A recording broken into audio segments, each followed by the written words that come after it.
Today we're going to make corn fritters. And these are the only ingredients we're going to use.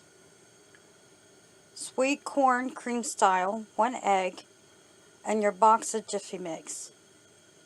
And what we're going to do is we're going to use probably about half of the cream stock corn. Mix in the egg and the Jiffy Mix together. You're going to stir it until it gets a little thickened. You don't want it too runny. And then we're going to fry them. Okay, now after mixing your ingredients, you're going to pour it in to your buttered pan. It doesn't take much butter. It's like making a pancake. If you know how to make a pancake, that's how you're making the fritters. Just a little bit of butter so it doesn't stick. And then you're going to notice that, see if you can't see it, but it starts bubbling up. And you want it bubbling up even into the center. And then you're going to flip it. Now this one's a little bit too big. It came out too big. Because you don't want it too thick on the top either. So that's why I spread it apart. So this one's going to be a big one. But you want them smaller. And you want them not very thick, real thick. Because it's going, the cornmeal and that Jiffy Mix and that self-rising flour, well, the self-rising flour is what's going to make it rise. Just like a pancake. And then you're going to flip it, and then you're going to cook it on the same side till it's golden brown. And you can cut into it just to see if the center is done. Does not take long whatsoever. You want to cook this on a low setting so it doesn't burn and so it gives it time to rise. I don't know if you can see the edging of that very well. But if you can see where it's rising on the edges. Just like a pancake.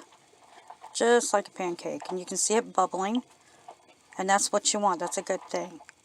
When it starts bubbling in the middle, then you're going to want to flip it. And let me see if I can do that with holding on to this. You want to test the waters. Test to see if it's staying apart on the edges. And it is. Now I'm going to flip it. And you just let it finish cooking. And you don't have to have it as dark as what I have it either. Like I probably may have flipped it a little bit sooner. But you're going to flip it. And then you're going to see on the edges that it's going to start rising. You may not be able to tell on this, but it's rising. And if you want, you can always put a little slit in the center, or just barely tap it, and you can feel, by tapping it like that, you can feel to see if it's still too soft underneath. Does not take very long, just a couple minutes, probably on each side. Cut in the middle of it and see if it's to your desire. And that is how you make homemade corn fritters the easy and cheap way. This is great if you're nomadic. It's great if you have a low budget. It's also great if you're camping because you don't have to have milk. I did not use milk with my Jiffy Mix. When I thought that I needed, thought that it was too dry, I just add a little bit of water. It does the same thing. Today, soup beans with leftover ham from a ham dinner. This is not your normal soup bean soup. Stay tuned. The first thing you're going to do is you're going to spread out some of your beans, small portions at a time, so you can easily see, to make sure that there's no debris, especially little pebbles or rocks you can find. I usually find at least 2. Okay, now once you've gone through your beans, the next thing you want to do is rinse your beans off. Now, you can soak your beans overnight in water as well. Make some softer and quicker. But today I'm not doing that. So what I did is I rinsed my beans. Now I put them in my cooker with covering it with water. You want to make sure your beans is completely covered with water. Now we're going to add our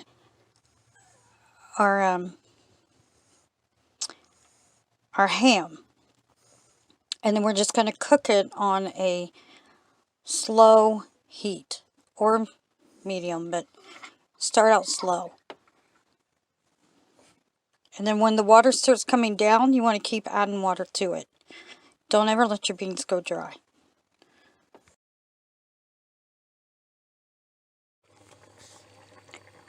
Now you're going to let it boil and cover, but cook it on a low setting if you can. I got to turn this one down a little bit because I'm cooking with propane. Propane usually cooks faster. So make sure you just cover with the lid because it'll cook it faster. Keep the steam in. And make sure that you don't run out of water.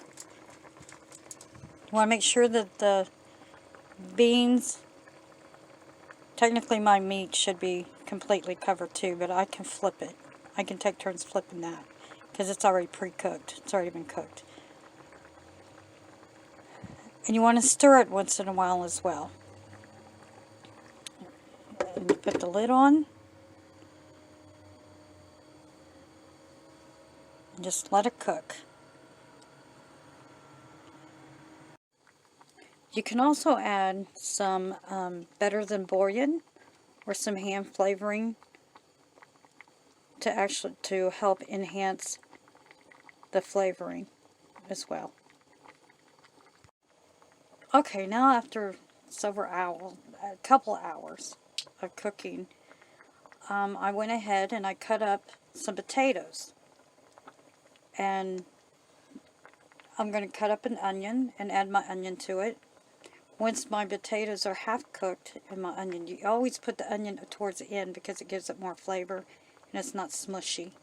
And you never want your potatoes to overcook either. You don't want smushy potatoes. And then your soup will be done. So if you like and subscribe. So if you like, push the like button and subscribe. We need your support. Thank you.